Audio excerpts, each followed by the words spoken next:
in a Melbourne laboratory. Australia's Radiation Safety Authority has confirmed that the bodies of thousands of Australian children and adults were used in scientific nuclear tests without consent.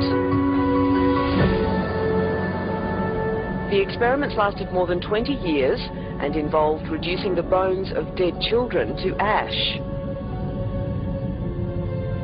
In the largest survey of its type carried out anywhere, the bones of the dead had been analyzed for one of the most poisonous substances on Earth, strontium-90,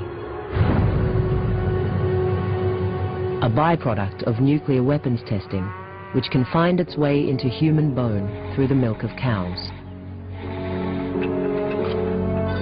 The discovery of the bone samples raises more questions than it answers. Did radioactivity contaminate the milk supply? If so, who knew it was happening? And what effect did it have on the population? Some of the answers lie in the story of maverick Australian scientist Hedley Marston. In the mid-1950s, Marston risked his career when he discovered that the most powerful forces in the British Commonwealth were lying to the Australian public.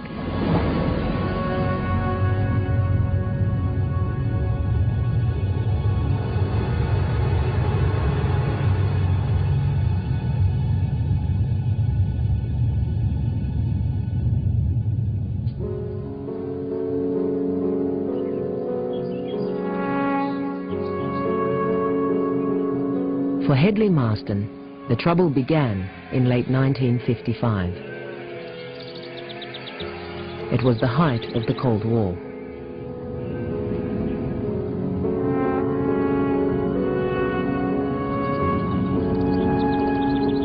Unknown to Marston, Australia's Federal Security Agency, ASIO, had begun investigating his background.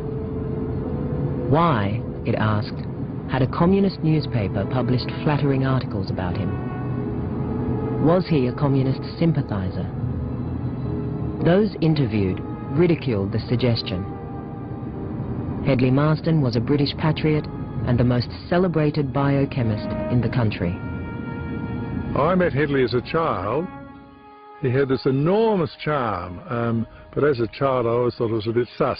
And the more I've learnt since, the more I've learnt that the charm was only a weapon to achieve his ends. For more than 20 years, Marston had run the Division of Animal Nutrition for Australia's foremost scientific organisation, the CSIRO. Throughout his career, he was feted by industrialists, artists, and the cream of society. His fame came as a result of a major scientific breakthrough. On a large tract of coastal land in South Australia, sheep and cattle were wasting away and dying on what appeared to be good pasture. The discovery of a lack of cobalt and copper in the soil saved hundreds of farmers from ruin and helped turn similar regions around the world into fertile grazing land. Marston's staff had made the discovery, but he bathed in the glory. He was honoured as a Fellow of the Royal Society of London and championed as a hero by Australian farmers. He ruled with an iron hand. He ruled by fear. He certainly saw nothing wrong in the least with appropriating all his junior officers' results, because he was the head of the division and they were just junior officers. And he regarded himself as being like the conductor of an orchestra.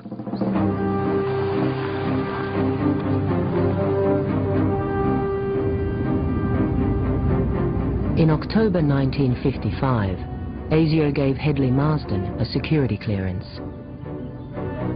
For an upcoming series of atomic weapons tests in Australia, the British wanted his help to set up top-secret radiation experiments with animals. His work on the project would spark the bitterest dispute in Australian science. From October 1955, Hedley Marston became an essential component of the British atomic tests. Little did they know the kind of man, the ego of this man.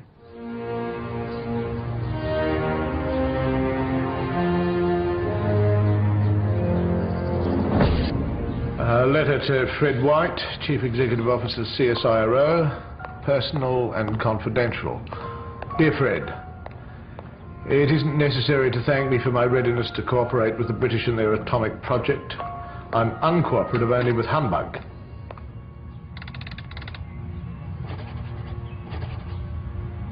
My own negative feelings about CSIRO becoming involved in military secrets has always been clear. Had the experiment been other than one concerned with the protection of civil populations, I would not so willingly agree to lend a hand. I understand the sensitivities involved. Yours, Hedley Marston.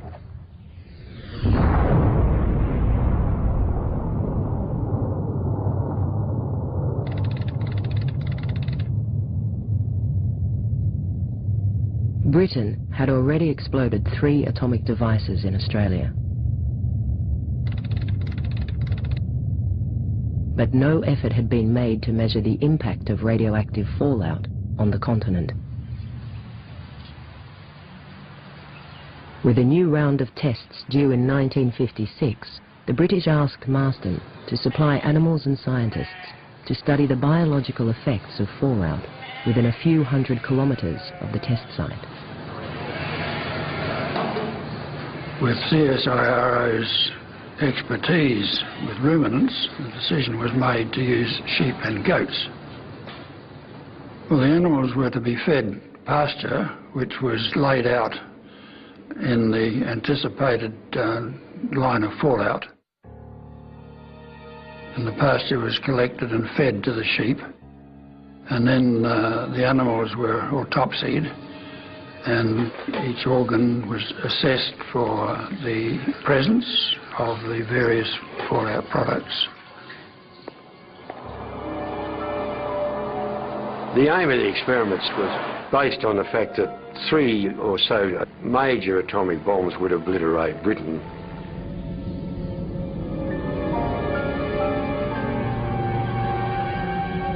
There are those that were killed, but there would be all those survivors. What were you going to feed them? And the first question there was whether the fallout would be so dangerous that the requirement would be to shoot all the grazing animals, because the fission products that came out of the bomb would find their way into animals, and they would find their way even into food.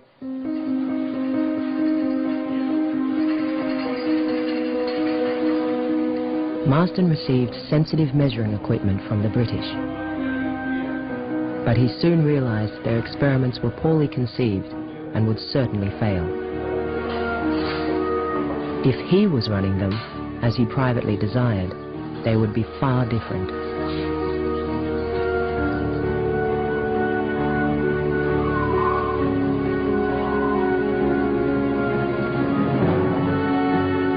Hedley Marston decided this was the perfect opportunity to show his British counterparts how meaningful research should be carried out.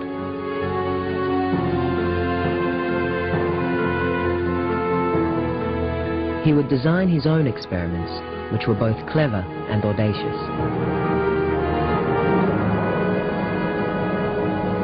He would study the radioactivity that fell to Earth, not merely over a few hundred kilometers from the test site, but over the entire continent.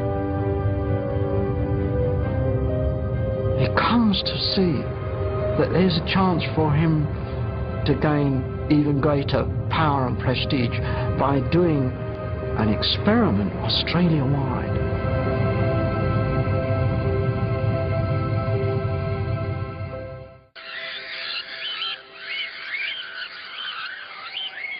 For his experiments, Marston would use sheep and cattle to investigate the uptake of iodine-131, one of the dozens of radioactive isotopes created during an atomic explosion. Well, it was clear that one of the biologically important radionuclides was radioiodine. And the advantage of radioiodine is that it has a very clear exposure path, and it's quite easy to measure. If it gets onto grass or pasture and it's eaten by the sheep, some of it will pass straight through, but a lot of it will go to the thyroid gland and concentrate there. And of course the thyroid gland is in the throat, and it's quite easy to excise the thyroid gland, take it out of the sheep and send it back to the laboratory for careful monitoring. Hedley didn't tell the owners of the sheep and cattle the use to which they were going to be put. And that was going to be important for the British and Australian governments, that we kept this as quiet as possible.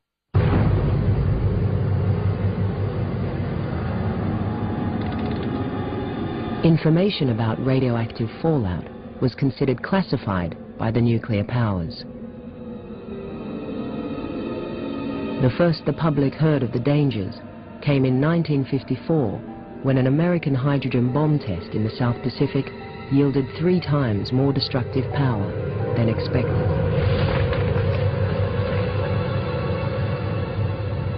A vast radioactive cloud blew over the Marshall Islands. The inhabitants suffered severe burns and nausea. Fallout also engulfed a Japanese fishing trawler, the Lucky Dragon. The Japanese fishermen were exposed to relatively high doses of radiation, and the radio operator died. Now, it was impossible to keep the lid on this story. And gradually, the realization that these atmospheric explosions contained hidden dangers.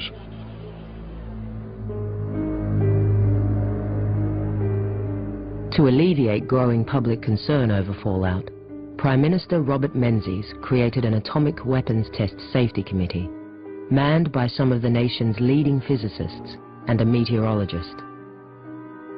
Chief Defence Scientist Leslie Martin was named chairman, but the dominant force on the committee was brilliant British-born physicist Ernest Titterton. During the war, at the age of 29, he triggered the world's first atomic explosion in the Nevada desert.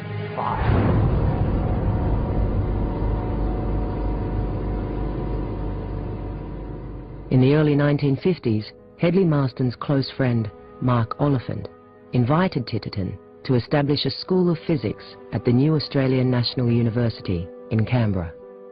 Sir Ernest was very much a nuclear bombardier. He really did believe that nuclear weapons had a role to play in preventing another catastrophe like the Second World War. He also had quite a clear view in his own mind that radiation was not dangerous. So putting somebody like that in charge of the safety of the Australian public and controlling fallout was very much like a poacher becoming a gamekeeper.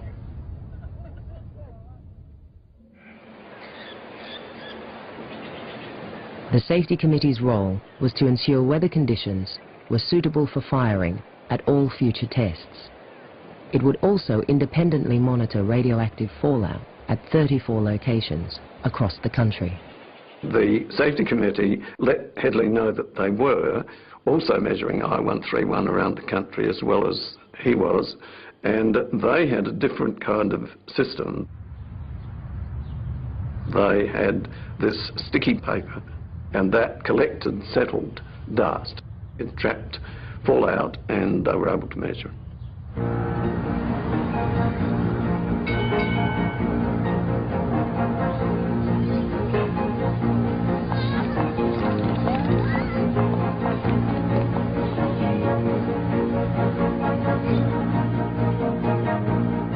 After months of preparation, Marston was ready for the most secret and politically sensitive project in the history of CSIRO. But then Britain changed its plans.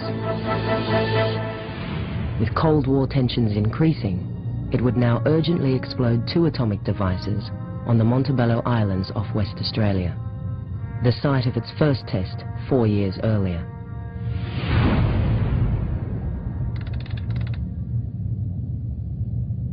Two explosions at the Montebello Islands during '56 were used by Hedley to check his procedure, to check the equipment, and to check that he was ready for the Maralinga show, as he liked to call it. I carefully had people send in a sample thyroid test just to make sure everything was going, and the thyroid arrived in suitable condition and so on. And lo and bloody behold, Monty Bello had come on.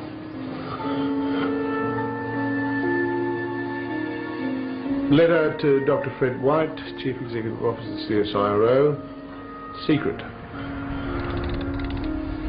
We have found conclusive proof that a band of airborne radioactivity has passed over northern Australia in the last 10 to 12 days. We should be able to trace its course from the findings of the routine examinations of thyroids that are being made here. Insofar as I can judge, there's no reason to become excited about the implied hazard. Yours, Headley.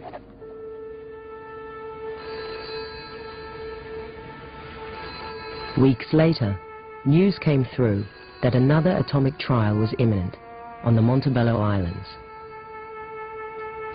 But Marston had suffered a heart attack. It could not have come at a worse time.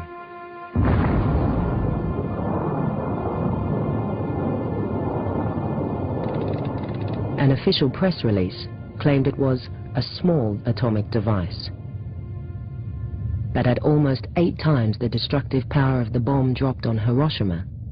This was Britain's largest atomic test so far.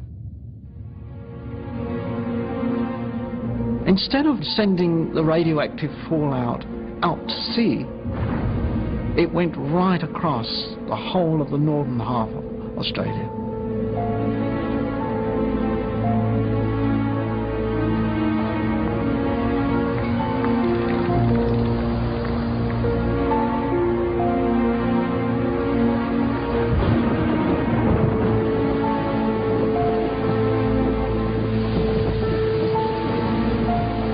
A few days later, a technician on the other side of the continent was calibrating a Geiger counter for the Australian Air Force.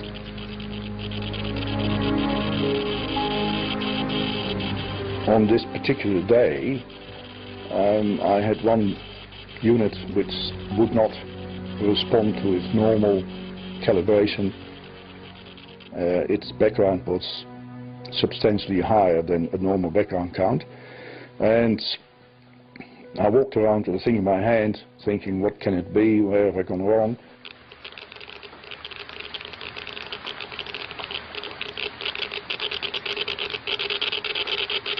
And as I approached the window, the count started to increase.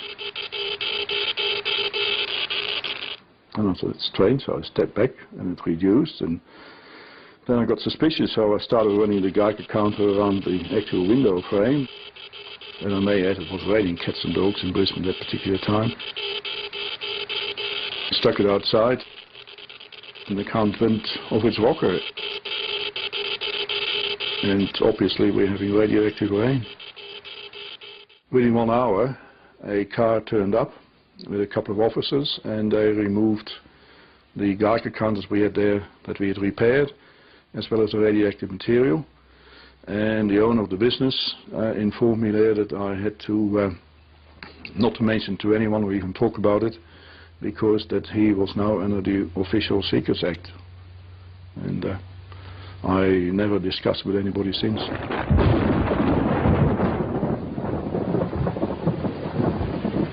That day, radioactive rain fell throughout Queensland. As much as the government tried, it could not contain the story. For the government, it was an absolute disaster, because we have this prospector near Cloncurry boiling his billy as the story goes, and boiling his billy as the story goes, and his Geiger counter goes berserk. This prospector raises the alarm. It's not subject to the Official Secrets Act, and it hits the national press. Now, the Minister of Supply, Howard Beale, has written in his autobiography, it could have lost him his job. So it was a massive problem for the government.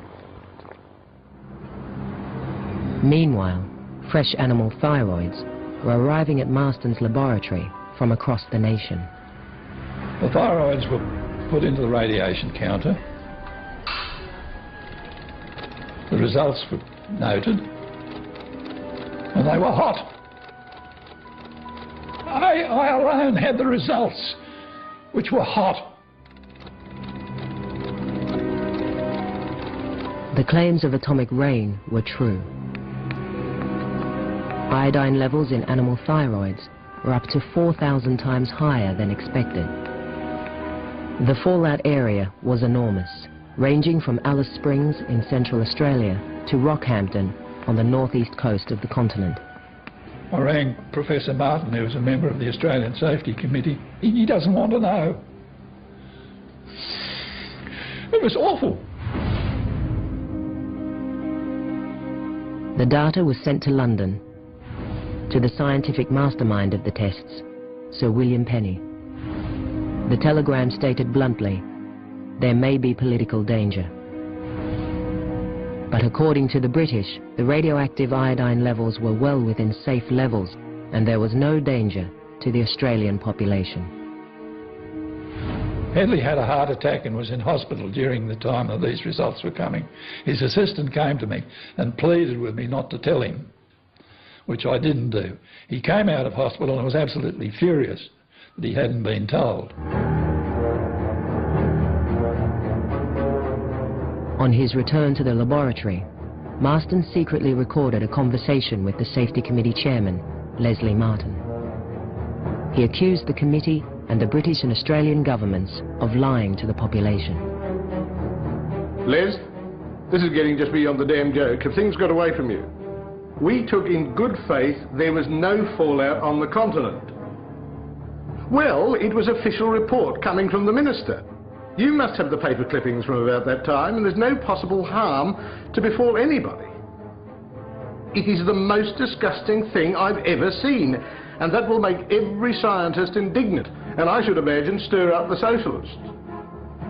We just lack confidence in anybody now.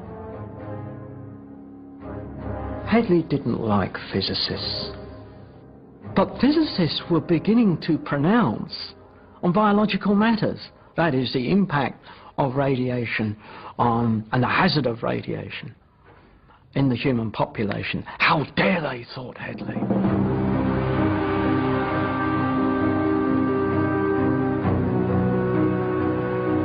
Marston's doctor ordered him to cut back on his workload, but he was determined to continue his experiments to see if the Safety Committee was looking after British or Australian interests. He expanded his thyroid collection points around Adelaide, the closest city to the tests. And unknown to the Safety Committee, he would also monitor radioactivity in the air over the city. Fortunately, an American scientist, Professor Perry Stout, had set up a rather splendid piece of equipment the year before to measure natural radioactivity in the air over Adelaide. Perry invented this filtering device which would suck 20 or 30 litres of air through a filter pad which would sift out anything radioactive. They then simply measured that with a Geiger counter.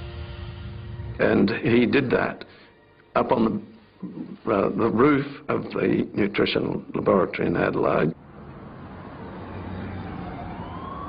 He plans to use that just in case the city was contaminated.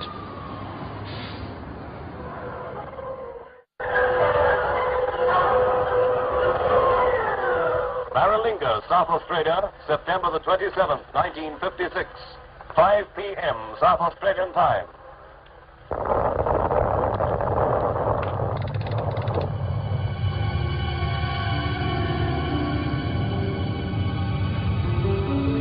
Letter to Mark Oliphant, private and confidential. Oh, my dear Mark, I'm more worried than I can convey about the expensive quasi-scientific pantomime that's being enacted at Maralinga under the cloak of secrecy. And even more so about the evasive lying that is being indulged in by public authorities about the hazard of fallout. I nearly blow a gasket every time I think of it. Apparently, Whitehall and Canberra consider that the people of northern Australia are expendable.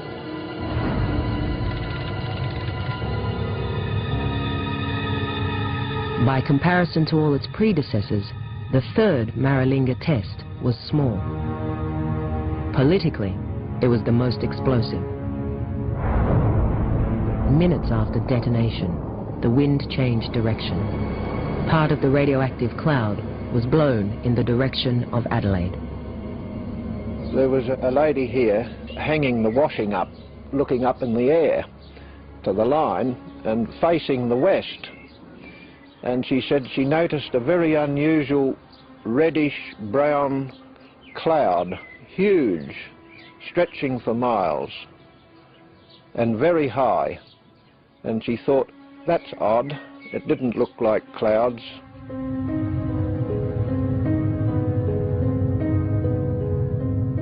Being a farmer and always interested in the weather, this was a strange day. At 4 o'clock in the afternoon, a grey, streaky cloud come over from the northwest, and all of a sudden it went completely dark.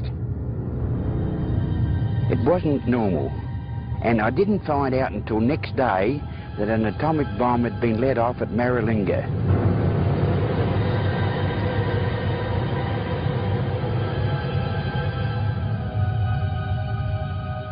Hedley Marston got quite angry when he read the official pronouncement that skilled men working through the night had found no evidence of any radioactive material. My cynical view is that it must have been too dark for them to read their Geiger counters. In the days following the test, Marston took thyroids from sheep at 2 research stations close to Adelaide. He measured radioactive iodine levels up to 5,000 times higher than normal. The results from Peristout's air sampling were equally disturbing. Instead of having counts of around 20 per 100 seconds on a normal day as a result of natural background radiation, he received the day after the bomb test counts of 96,000.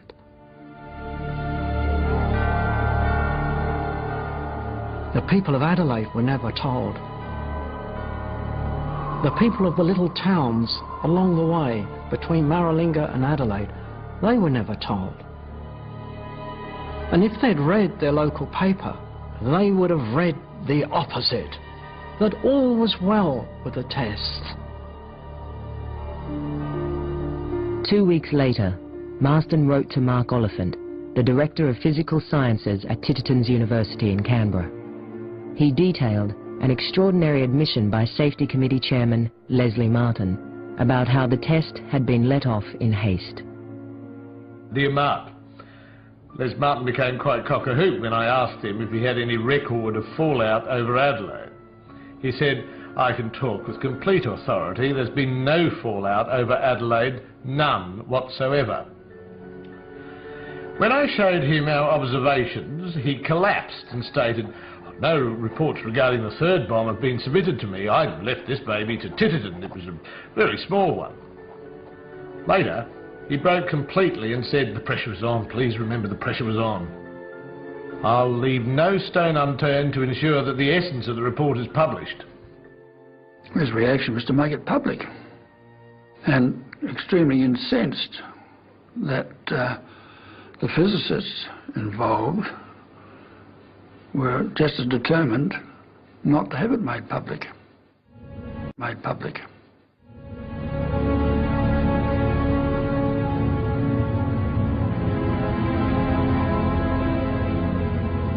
When Marston threatened to publish his fallout findings, the Australian Intelligence Service, ASIO, marked his file Scientist of Counter-Espionage Interest.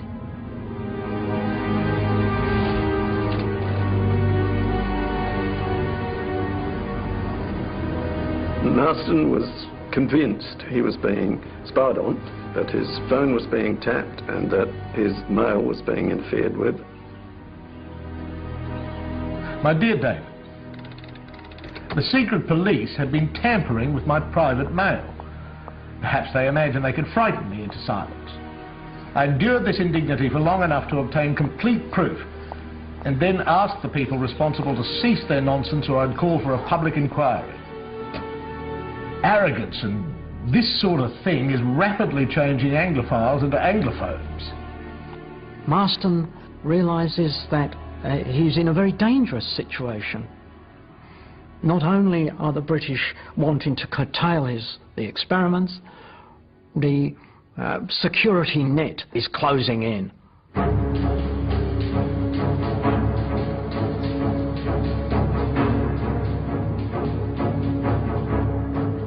It had become the most politically charged dispute in Australian science. In his report, Marston accused the Safety Committee of lying to the Australian people about fallout.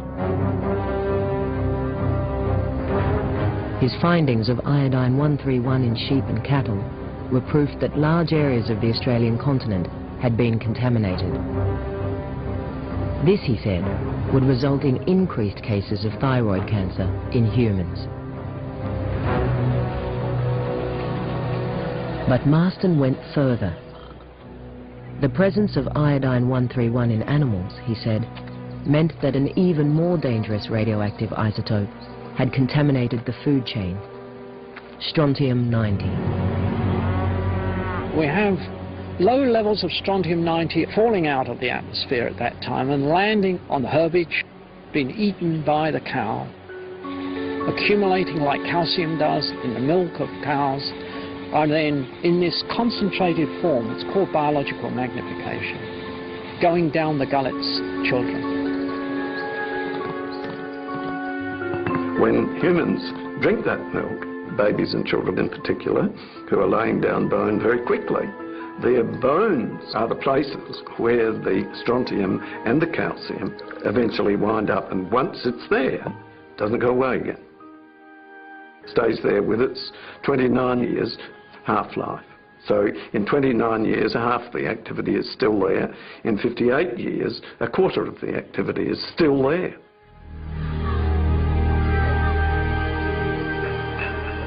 If Marston was correct, strontium-90 uptake would be dramatically increased by government policy, which guaranteed a half pint of milk daily to every schoolchild.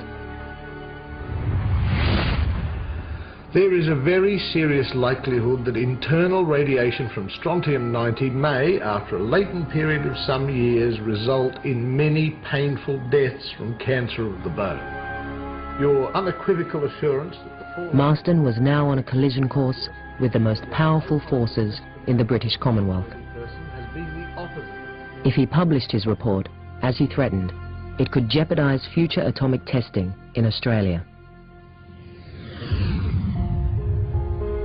The British demanded Marston return their test equipment, and Ernest Titterton, the new head of the Safety Committee, insisted he delete his attacks on the committee's competence and his claims about strontium-90 contamination. Marston had never measured strontium-90, but in his report he left no doubt where his detractors would find it. He states right at the end of his report, the proof will be found in the bones of children. All one has to do is to examine the strontium-90 load in the bones of deceased people, and particularly children, in the coming decades, to show that I am right.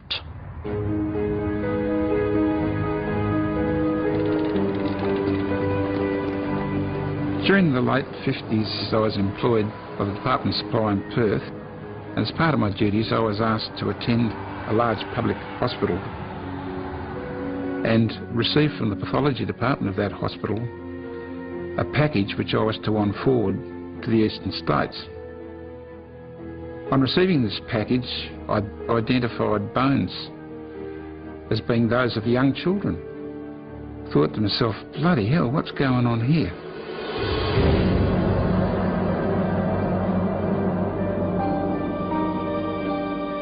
Soon after Marston delivered his report, the Safety Committee contacted pathologists in every capital city.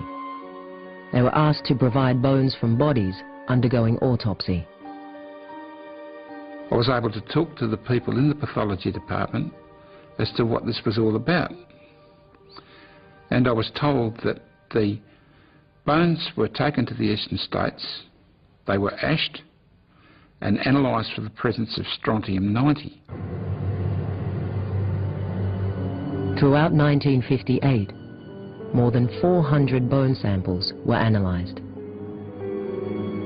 In all cases, the next of kin were never told. The Secretary of the Safety Committee wrote to all of the participating pathologists very early in the program a letter saying it may have occurred to you that the general public would not take kindly to the question of removal of bones for purposes of radioactive testing, and I therefore ask you to treat this matter as confidential. The bones of people of all ages were analysed, but the Safety Committee requested as many from babies and stillborns as possible. We know that in some cases whole femurs of babies were taken out. They've little tiny bones, maybe only that big. In other cases it was skull samples, vertebrae, because they could easily be taken out from autopsy. In Titterton's first report to the government, Marston's suspicions had been realised. Strontium-90 was indeed widespread in the Australian population. Infants showed levels up to 5 times higher than adults. But the levels, Titterton claimed, were well below the safety threshold and would not cause damage to cells or result in cancer. The issue was that there was no real knowledge of whether there was a threshold value below which it was safe to get radioactivity. The Safety Committee assumed there was. Hedley said there's no evidence for that, and you have no right to reassure the public that they are not in any danger. It was a question now dividing scientists around the globe. Was there a safe level of radioactive fallout? According to the best estimates of geneticists, all of whom agree, 15,000 children are sacrificed for every large bomb tested.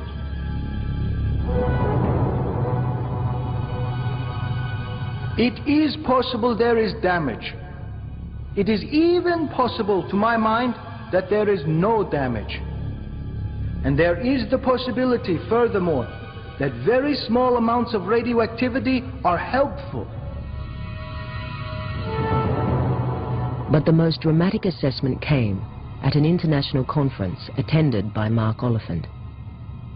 20 of the world's leading scientists warned strontium-90 could irreversibly damage the human race. Oliphant came back very reassuringly to Marston, saying that the kind of opinions that were now emerging internationally on this question of fallout were entirely vindicating his own opinion. Finally, in August 1958, after 18 months of stalling by the Safety Committee, Marston succeeded in publishing an edited version of his report in a respected CSIRO journal. But far from the political explosion Hedley Marston had predicted, the story was only reported in a small circulation farmers' newspaper.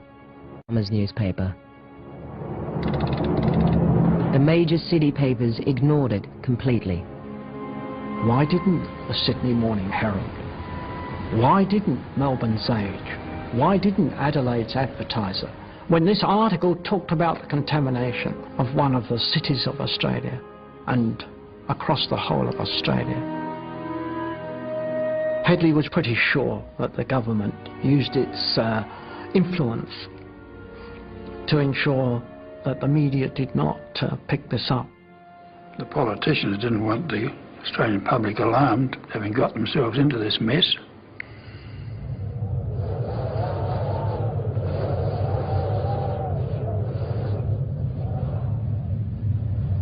Despite the weight of Marston's evidence, the public remained largely unaware that atomic testing had contaminated much of their country. But then in 1959, something unexpected occurred.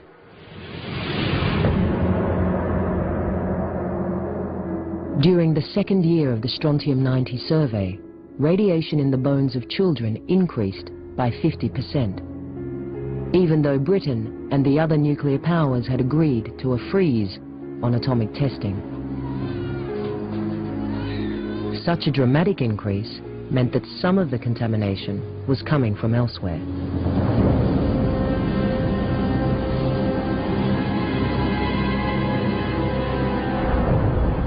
The only possible source was from past American and Russian hydrogen bomb explosions, which had sent strontium-90 into the stratosphere and was now slowly falling to Earth. Increased use of bigger and bigger devices by the Americans and the Russians meant that fallout was now becoming a global problem. So that everybody on Earth was getting a dose of radiation. And the consequences of this, if it had gone unchecked, would have been quite significant.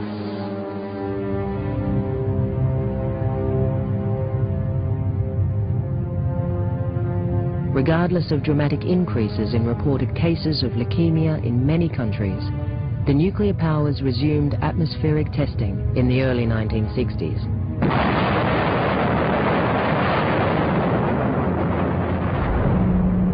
In 1962, the world rocked to about one nuclear explosion a week. And the levels of fallout were just going up dramatically. It really was getting to the stage where would it all end? A few years ago, scientists of the U.S. Department of Agriculture, working in cooperation with the Public Health Service and the Atomic Energy Commission, developed a laboratory method for removing radioactive strontium-90 from milk.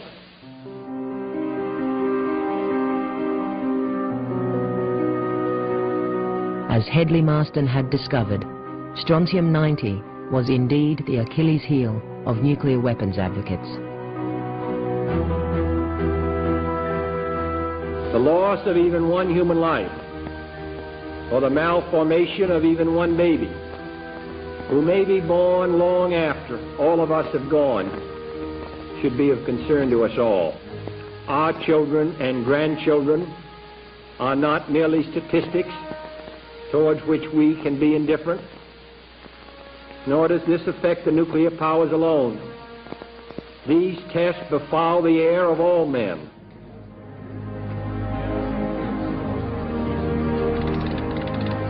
Finally, in response to growing public concerns about fallout and evidence from around the world of rising strontium-90 levels in human bone, the atomic powers agreed to stop atmospheric testing.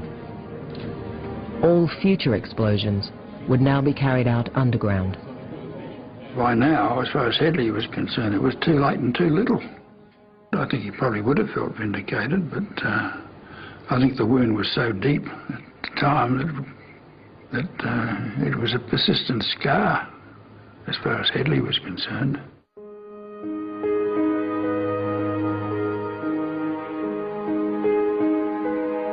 The minister had stated that no fallout went over a major city in Australia, and Hedley knew that it did.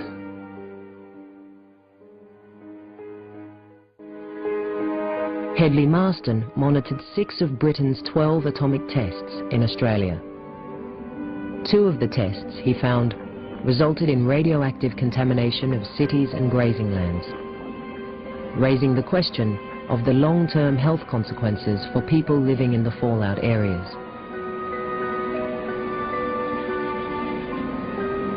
I've been told by a number of people that they remembered a cloud coming down the valley of Nantawara that related to the Maralinga tests. And there's speculation, local speculation I suppose, that it may have something to do with what seems to be a high number of cancer deaths in our district.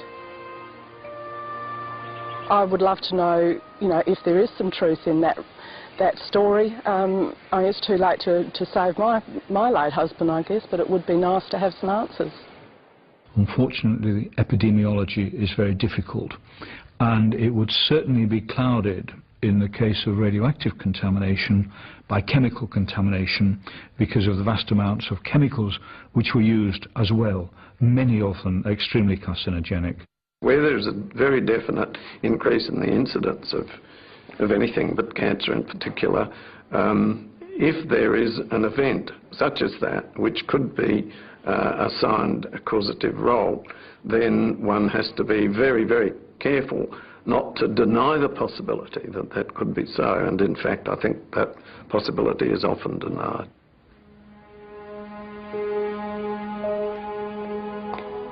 The true impact of atomic testing on the Australian population may never be known. But the evidence that contamination did occur lies within the remnants of the strontium-90 bone survey. The full extent of the program was astonishing. Over 2 decades, bones had been taken from more than 21,000 bodies, making it more than twice the size of a United Nations global survey. It was a very, very big business over 20 years, and just to think of all of those samples of ashed bone lying there in storage and being used was something of a shock. The enormity of the bone survey raises questions about the motives of the Safety Committee, in particular its driving force, Ernest Titterton. Did he have a real concern for the welfare of the population, or could there have been either a personal or political motive? This huge survey, perhaps 1,000 bones a year, I can't believe that there wasn't fear here in Titterton's heart, that he was extremely concerned to protect himself.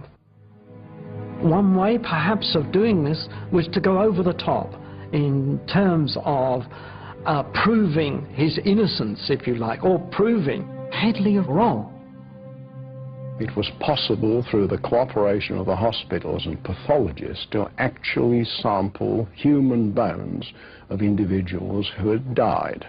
Was there any radioactivity in any of the human bones? Yes, there's radioactivity in you and in me as we sit here. You've got loads of radium in your bones, you've got loads of potassium in your soft tissues, and you've got, as everybody else on Earth has, small amounts of materials from nuclear weapons testing carried out by the Russians, the Americans, the British, the French, and the Chinese.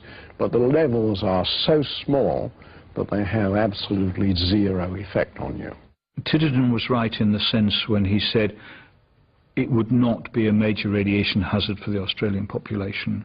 Where he was wrong is in saying that there was no hazard. It was not the sort of thing you would expect. But no effort had been made to measure the impact of radioactive fallout on the continent. With a new round of tests due in 1956, the British asked Marston to supply animals and scientists to study the biological effects of fallout within a few hundred kilometres of the test site. With CSIRO's expertise with ruminants, the decision was made to use sheep and goats. Well, the animals were to be fed pasture, which was laid out in the anticipated line of fallout. And the pasture was collected and fed to the sheep, and then the animals were autopsied, and each organ was assessed for the presence of the various fallout products. The aim of the experiments was based on the fact that 3 or so major atomic bombs would obliterate Britain.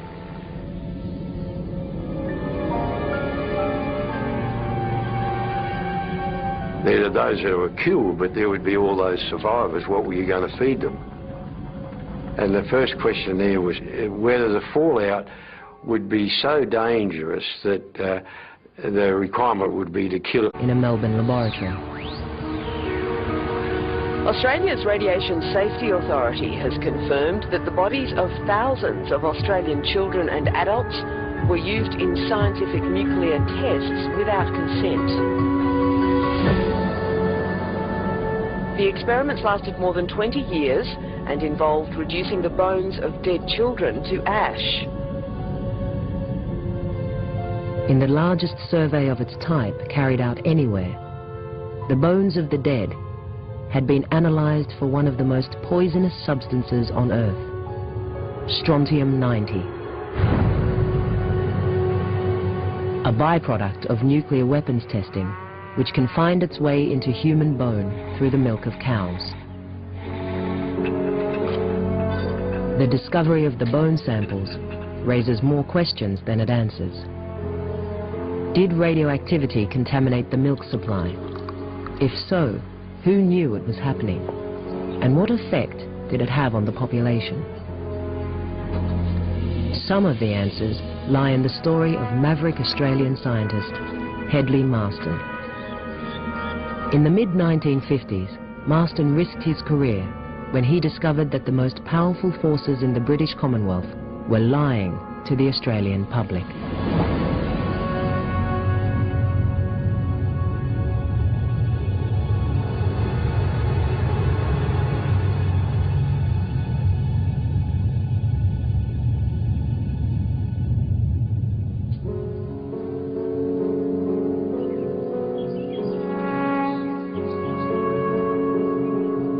For Hedley Marston, the trouble began in late 1955. It was the height of the Cold War.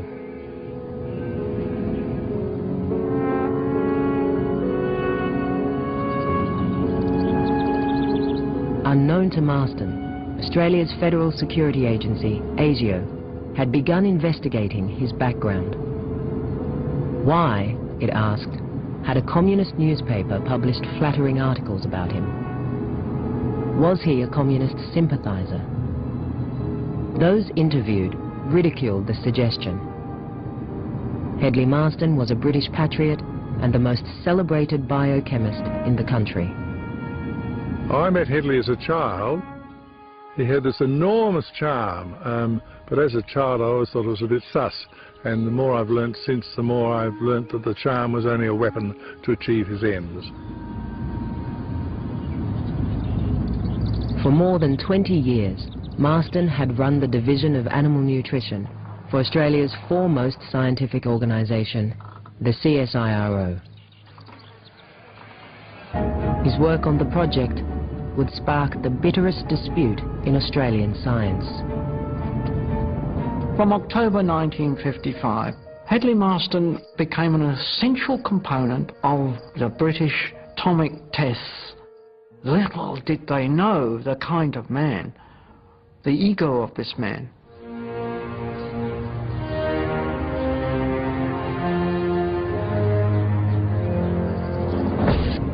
A letter to Fred White, Chief Executive Officer, CSIRO, personal and confidential. Dear Fred, it isn't necessary to thank me for my readiness to cooperate with the British in their atomic project. I'm uncooperative only with humbug.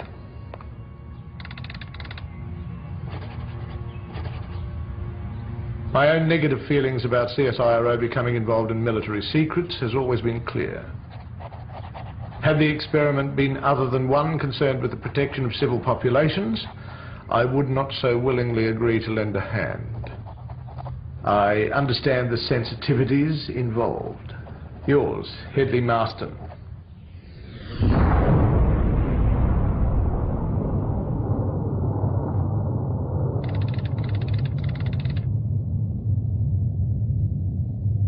Britain had already exploded 3 atomic devices in Australia. Throughout his career, he was feted by industrialists, artists, and the cream of society. His fame came as a result of a major scientific breakthrough. On a large tract of coastal land in South Australia, sheep and cattle were wasting away and dying on what appeared to be good pasture. The discovery of a lack of cobalt and copper in the soil saved hundreds of farmers from ruin and helped turn similar regions around the world into fertile grazing land. Marston's staff had made the discovery, but he bathed in the glory. He was honoured as a Fellow of the Royal Society of London and championed as a hero by Australian farmers. He ruled with an iron hand. He ruled by fear. he certainly saw nothing wrong in the least with appropriating all his junior officers' results, because he was the head of the division and they were just junior officers. And he regarded himself as being like the conductor of an orchestra.